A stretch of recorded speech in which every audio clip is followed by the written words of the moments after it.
Hello everyone and welcome back. This is David from Ghana from FixXX Gaming. When you think about what makes a game beautiful, your mind probably jumps to stunning graphics, hyper-realism, or massive epic vistas. But what if a game's real artistic power isn't just in how it looks, but in what makes you feel?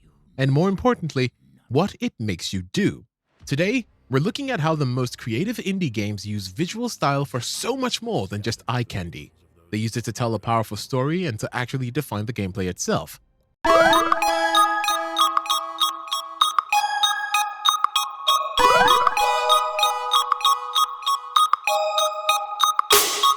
We're breaking down the formula for how a one-of-a-kind aesthetic creates an unforgettable experience. You see, indie developers have proven over and over again that art isn't just a decoration. It's a critical tool. By baking their aesthetic right into the core of the game, they create immersive atmospheres that pull us in and make us connect on a deeper emotional level. We'll be looking at 3 key ways of pulling this off: telling a story through the scenery, using color to drive the narrative, and making the art style a core game mechanic. So, let's move on. The first thing we'll be talking about is the story in the scenery. Let's start with one of the most powerful yet subtle forms of video game storytelling: the environment. In the best indie games, the world isn't just a passive backdrop. It is the story. It's a silent narrator, and its language is the art direction. This is where developers truly master show and don't tell, building a narrative you can feel long before you can explain it.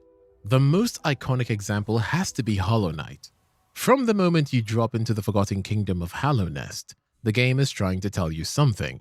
Its hand-drawn gothic art style communicates a world of immense scale and faded glory. You can feel the melancholy in the air, a sense of great civilization lost to time. The crumbling architecture, overgrown paths, and the sorrowful lives of the few remaining inhabitants tell a story of loneliness and decay long before you piece together the actual plot. Every new area deepens this visual story, from the lush, wild green path to the solemn rain-swept city of tears. This art isn't just beautiful, it's lore. But environmental storytelling doesn't always need a grand fallen kingdom. Take a game like Limbo. Its power is in its stark minimalist look.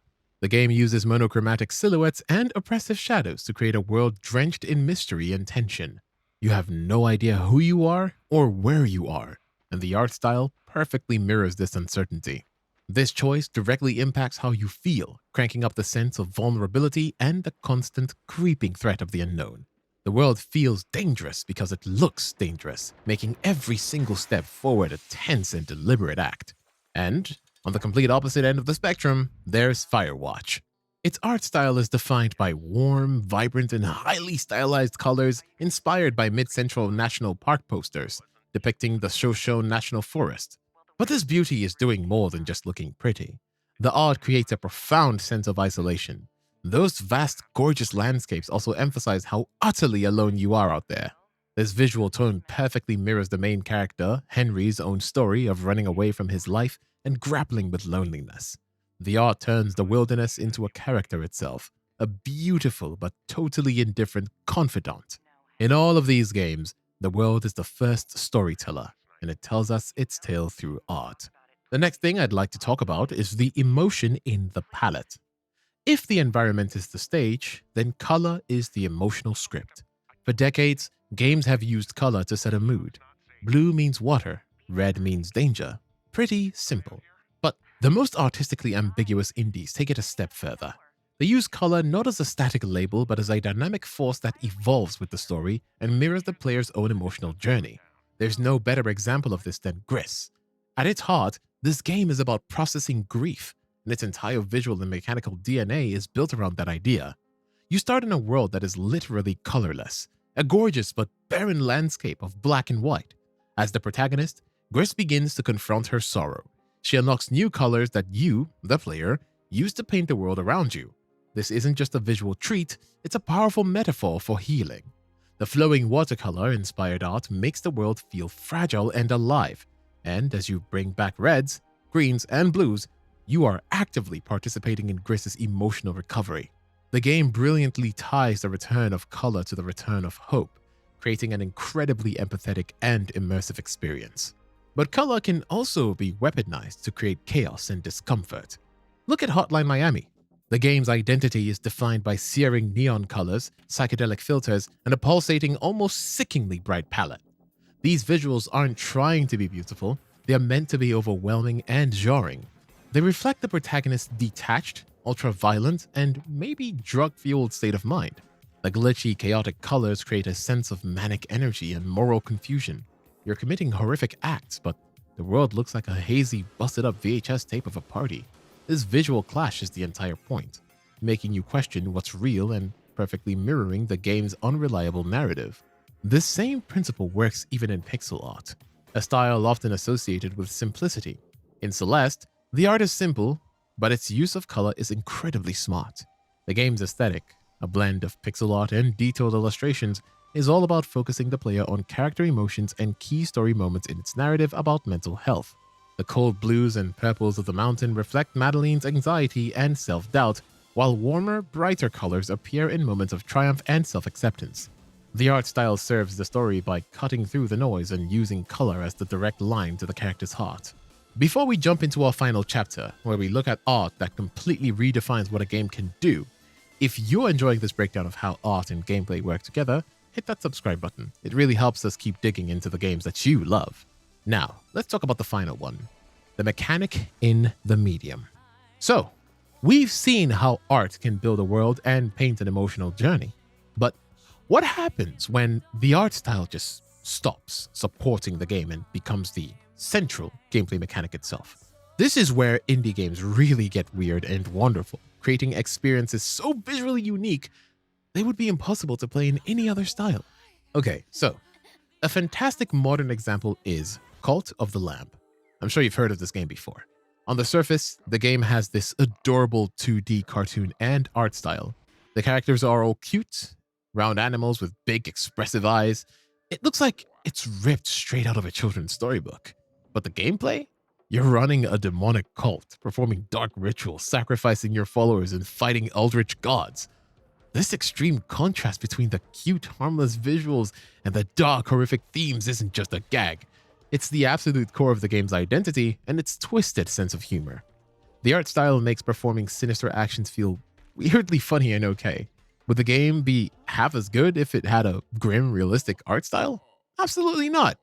The jarringly cute aesthetic is what makes the gameplay loop of managing adorable followers while appeasing a dark god so special and addictive. Then there's a game where the art is even more essential, Return of the Obra Dinn. The game's 1-bit monochromatic dither-punk look is one of the most distinctive in all of gaming. But it's not just a stylistic choice, it's actually a fundamental gameplay requirement. You're an insurance investigator tasked with figuring out what happened to every single person on a ghost ship. Because the visuals are so stark and minimalist, you're forced to pay attention to the absolute smallest details. You aren't looking at high-res textures, you're analyzing the cut of a uniform, a specific tattoo, or the shape of a weapon to figure out who's who and how they died. The art style strips away all the non-essential information, turning the game into a pure exercise in observation and deduction. The mystery is completely inseparable from its medium. And of course, we can't talk about art as a mechanic without mentioning Cuphead. The game is famous for perfectly recreating the rubber hose animation style of the 1930s cartoons, and it's a visual masterpiece to say the least. But that style is also the key to its notoriously difficult gameplay. Every single boss is a marvel of expressive hand-drawn animation. Their movements are huge, telegraphed, and have clear tells that are baked right into the animation itself. Learning to read these incredibly expressive visual cues is the only way to survive. The art isn't just a pretty layer on top of a hard game. It's the very language the game uses to communicate with you, making its tough-as-nails boss fights feel fair, readable, and unbelievably satisfying to master. So where does that leave us? From the sorrowful, decaying world of Hollow Knight to the healing colors of Gris and the mechanically essential minimalism of Return of the Obra Dinn. It's obvious that in the indie world, art is so much more than a pretty picture. It's a narrative pillar, an emotional engine, and a gameplay revolution all in one. Indie developers are constantly reminding us that artistic vision isn't a luxury. It's the foundation for a powerful and unforgettable experience. They use unique visual styles not just to stand out, but to tell deeper, more personal stories and to invent new ways to play that often outshine the creative depth of much bigger studios. They show us that video games are a true art form, and that sometimes the most profound ideas come from the most unexpected places. But hey, that's our take. Now, what are some games where the art style blew you away or completely changed how you played? Let us know down in the comments. I've been David from FixXXX Gaming, and I will see you guys in the next video.